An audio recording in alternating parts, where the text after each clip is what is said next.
اعوذ باللہ من الشیطان الرجیم، بسم اللہ الرحمن الرحیم۔ اے نبی، تم نے دیکھا نہیں ان لوگوں کو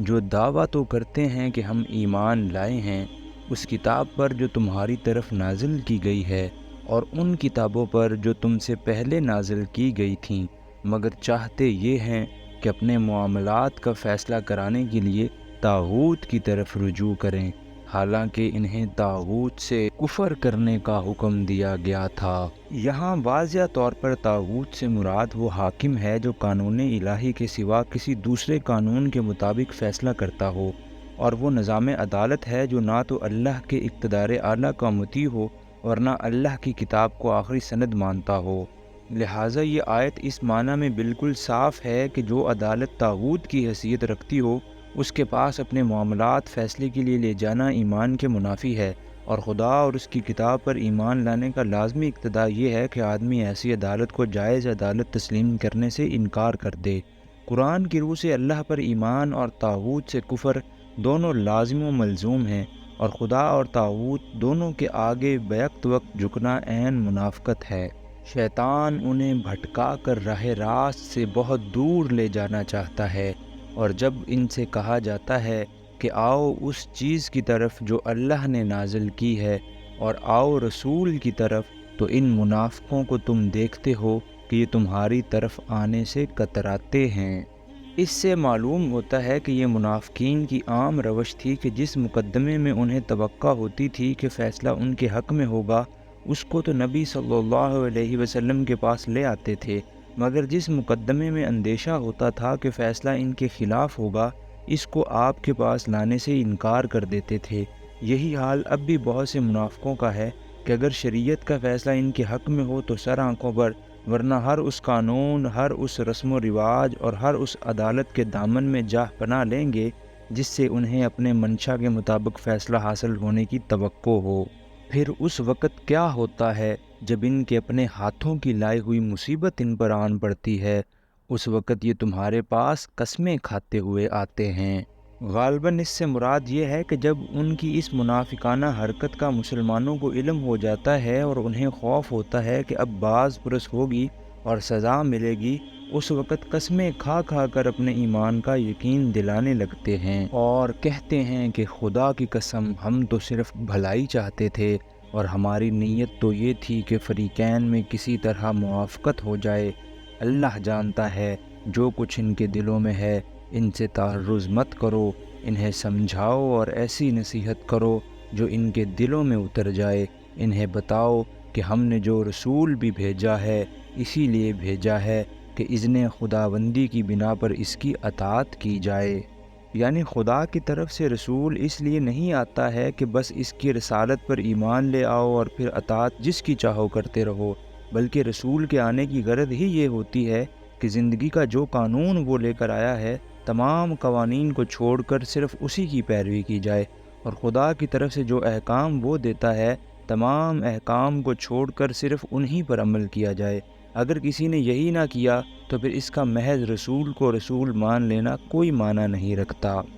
اگر انہوں نے یہ طریقہ اختیار کیا ہوتا کہ جب یہ اپنے نفس پر ظلم کر بیٹھے تھے تو تمہارے پاس آ جاتے اور اللہ سے معافی مانگتے اور رسول بھی ان کے لیے معافی کی درخواست کرتا تو یقیناً اللہ کو بخشنے والا اور رحم کرنے والا پاتے۔ نہیں اے محمد، تمہارے رب کی قسم یہ کبھی مومن نہیں ہو سکتے جب تک کہ اپنے باہمی اختلافات میں یہ تم کو فیصلہ کرنے والا نہ مان لیں، پھر جو کچھ تم فیصلہ کرو اس پر اپنے دلوں میں بھی کوئی تنگی نہ محسوس کریں بلکہ سر بسر تسلیم کر لیں۔ اس آیت کا حکم صرف حضور کی زندگی تک محدود نہیں ہے بلکہ قیامت تک کے لیے ہے۔ جو کچھ اللہ کی طرف سے نبی صلی اللہ علیہ وسلم لائے ہیں اور جس طریقے پر اللہ کی ہدایت و رہنمائی کے تحت آپ نے عمل کیا ہے وہ ہمیشہ ہمیشہ کے لیے مسلمانوں کے درمیان فیصلہ کن سند ہے، اور اس سند کو ماننے یا نہ ماننے ہی پر آدمی کے مومن ہونے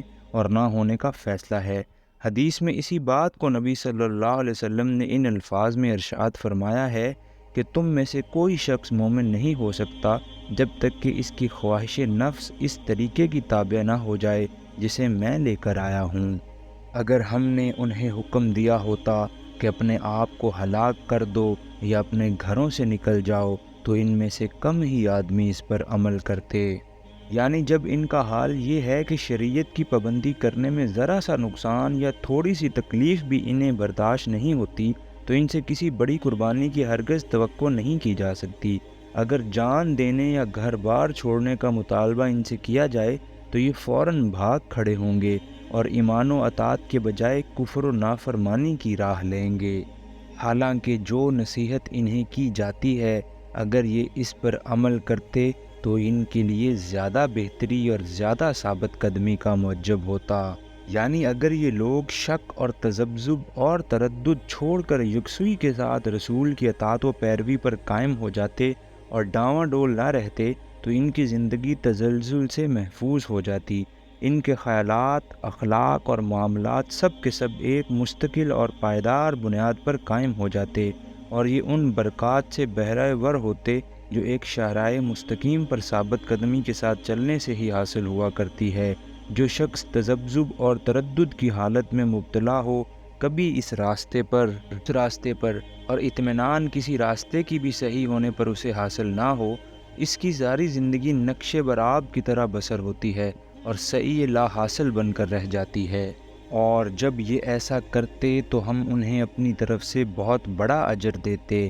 اور انہیں سیدھا راستہ دکھا دیتے۔ یعنی جب وہ شک چھوڑ کر ایمان و یقین کے ساتھ رسول کی اطاعت کا فیصلہ کر لیتے تو اللہ کے فضل سے ان کے سامنے سعی و عمل کا سیدھا راستہ بالکل روشن ہو جاتا اور انہیں صاف نظر آ جاتا کہ وہ اپنی قوتیں اور محنتیں کس راہ میں صرف کریں جس سے ان کا ہر قدم اپنی حقیقی منزل مقصود کی طرف اٹھے۔ جو اللہ اور اس کے رسول کی اطاعت کرے گا وہ ان لوگوں کے ساتھ ہوگا جن پر اللہ نے انعام فرمایا ہے، یعنی انبیاء اور صدیقین اور شہداء اور صالحین۔ صدیق سے مراد وہ شخص ہے جو نہایت راست باز ہو، جس کے اندر صداقت پسندی اور حق پرستی کمال درجے پر ہو، جو اپنے معاملات اور برتاؤ میں ہمیشہ سیدھا اور صاف طریقہ اختیار کرے، جب ساتھ دے تو حق اور انصاف ہی کا ساتھ دے اور سچے دل سے دے، اور جس چیز کو حق کے خلاف پائے اس کے مقابلے میں ڈٹ کر کھڑا ہو جائے اور ذرا کمزوری نہ دکھائے، جس کی سیرت ایسی ستھری اور بے لوث ہو کہ اپنے اور غیر کسی کو بھی اس سے خالص راست روی کے سوا کسی دوسرے طرز عمل کا اندیشہ نہ ہو۔ شہید کے اصل معنی گواہ کے ہیں۔ اس سے مراد وہ شخص ہے جو اپنے ایمان کی صداقت پر اپنی زندگی کے پورے طرز عمل سے شہادت دے۔ اللہ کی راہ میں لڑ کر جان دینے والے کو بھی شہید اسی وجہ سے کہتے ہیں کہ وہ جان دے کر ثابت کر دیتا ہے کہ وہ جس چیز پر ایمان لایا تھا اسے واقع سچے دل سے حق سمجھتا تھا اور اسے اتنا عزیز رکھتا تھا کہ اس کے لیے جان قربان کرنے میں بھی اس نے دریغ نہ کیا۔ ایسے راست باز لوگوں کو بھی شہید کہا جاتا ہے جو اس قدر قابل اعتماد ہوں کہ جس چیز پر وہ شہادت دیں اس کا صحیح و برحق ہونا بلا تامل تسلیم کر لیا جائے۔ صالح سے مراد وہ شخص ہے جو اپنے خیالات اور عقائد میں، اپنی نیت اور ارادوں میں اور اپنے اقوال و افعال میں راہ راست پر قائم ہو اور فی الجملہ اپنی زندگی میں نیک رویہ رکھتا ہو۔ کیسے اچھے ہیں یہ رفیق جو کسی کو میسر آئیں۔ یہ حقیقی فضل ہے جو اللہ کی طرف سے ملتا ہے اور حقیقت جاننے کے لیے بس اللہ ہی کا علم کافی ہے۔ یعنی وہ انسان خوش قسمت ہے جسے ایسے لوگ دنیا میں رفاقت کے لیے میسر آئیں اور جس کا انجام آخرت میں بھی ایسے ہی لوگوں کے ساتھ ہو۔ کسی آدمی کے احساسات مردہ ہو جائیں تو بات دوسری ہے، ورنہ در حقیقت بد سیرت اور بد کردار لوگوں کے ساتھ زندگی بسر کرنا دنیا ہی میں ایک عذاب علیم ہے، کجا کہ آخرت میں بھی آدمی انہی کے ساتھ اس انجام سے دوچار ہو جو ان کے لیے مقدر رہے۔ اسی لیے اللہ کے نیک بندوں کی ہمیشہ یہی تمنا رہی ہے کہ ان کو نیک لوگوں کی سوسائٹی نصیب ہو اور مر کر بھی وہ نیک ہی لوگوں کے ساتھ رہیں۔ اے لوگو جو ایمان لائے ہو، مقابلے کے لیے ہر وقت تیار رہو۔ واضح رہے کہ یہ خطبہ اس زمانے میں نازل ہوا تھا جب احد کی شکست کی وجہ سے اطراف و انواع کے قبائل کی ہمتیں بڑھ گئی تھیں اور مسلمان ہر طرف سے خطرات میں گر گئے تھے۔ آئے دن خبریں آتی رہتی تھیں کہ فلاں قبیلے کے تیور بگڑ رہے ہیں، فلاں قبیلہ دشمنی پر آمادہ ہے، فلاں مقام پر حملے کی تیاریاں ہو رہی ہیں۔ مسلمانوں کے ساتھ پے در پے غداریاں کی جا رہی تھیں، ان کے مبلغین کو فریب سے دعوت دی جاتی تھی اور قتل کر دیا جاتا تھا۔ مدینے کے حدود سے باہر ان کے لیے جان و مال کی سلامتی باقی نہ رہی تھی۔ ان حالات میں مسلمانوں کی طرف سے ایک زبردست سعی و جہد اور سخت جاں فشانی کی ضرورت تھی تاکہ ان خطرات کے ہجوم سے اسلام کی یہ تحریک مٹ نہ جائے۔ پھر جیسا موقع ہو الگ الگ دستوں کی شکل میں نکلو یا اکٹھے ہو کر، ہاں تم میں کوئی آدمی ایسا بھی ہے جو لڑائی سے جی چراتا ہے۔ ایک مفہوم یہ بھی ہے کہ خود تو جی چراتا ہی ہے، دوسروں کی بھی ہمتیں پست کرتا ہے اور ان کو جہاد سے روکنے کے لیے ایسی باتیں کرتا ہے کہ وہ بھی اسی کی طرح بیٹھ رہیں۔ اگر تم پر کوئی مصیبت آئے تو کہتا ہے اللہ نے مجھ پر بڑا فضل کیا کہ میں ان لوگوں کے ساتھ نہ گیا، اور اگر اللہ کی طرف سے تم پر فضل ہو تو کہتا ہے، اور اس طرح کہتا ہے کہ گویا تمہارے اور اس کے درمیان محبت کا تو کوئی تعلق تھا ہی نہیں، کہ کاش میں بھی ان کے ساتھ ہوتا تو بڑا کام بن جاتا۔ ایسے لوگوں کو معلوم ہو کہ اللہ کی راہ میں لڑنا چاہیے، ان لوگوں کو جو آخرت کے بدلے دنیا کی زندگی کو فروخت کر دیں۔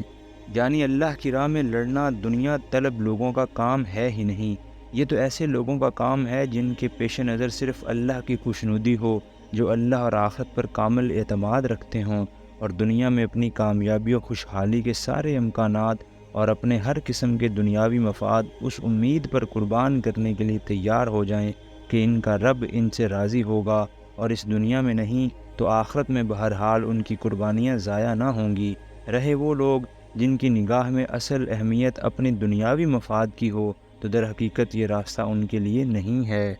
پھر جو اللہ کی راہ میں لڑے گا اور مارا جائے گا یا غالب رہے گا، اسے ضرور ہم اجر عظیم عطا کریں گے۔ آخر کیا وجہ ہے کہ تم اللہ کی راہ میں ان بے بس مردوں، عورتوں اور بچوں کی خاطر نہ لڑو جو کمزور پا کر دبا لیے گئے ہیں اور فریاد کر رہے ہیں کہ خدایا ہم کو اس بستی سے نکال جس کے باشندے ظالم ہیں، اور اپنی طرف سے ہمارا کوئی حامی و مددگار پیدا کر دے۔ اشارہ ہے ان مظلوم بچوں، عورتوں اور مردوں کی طرف جو مکے میں اور عرب کے دوسرے قبائل میں اسلام قبول کر چکے تھے، مگر نہ ہجرت پر قادر تھے اور نہ اپنے آپ کو ظلم سے بچا سکتے تھے۔ یہ غریب طرح طرح سے اقتائے مشق ستم بنائے جا رہے تھے اور دعائیں مانگتے تھے کہ کوئی انہیں اس ظلم سے بچائے۔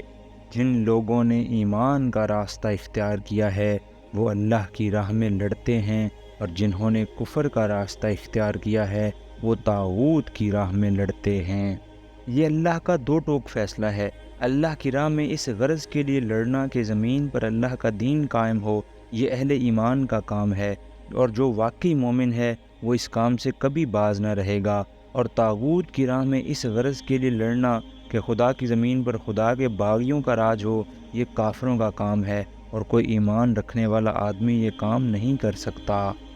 پس شیطان کے ساتھیوں سے لڑو اور یقین جانو کہ شیطان کی چالیں حقیقت میں نہایت کمزور ہیں۔ یعنی بظاہر شیطان اور اس کے ساتھی بڑی تیاریوں سے اٹھتے ہیں اور بڑی زبردست چالیں چلتے ہیں، لیکن اہل ایمان کو نہ ان کی تیاریوں سے خوف زدہ ہونا چاہیے اور نہ ان کی چالوں سے، آخرکار ان کا انجام ناکامی ہے۔ صدق اللہ العظیم۔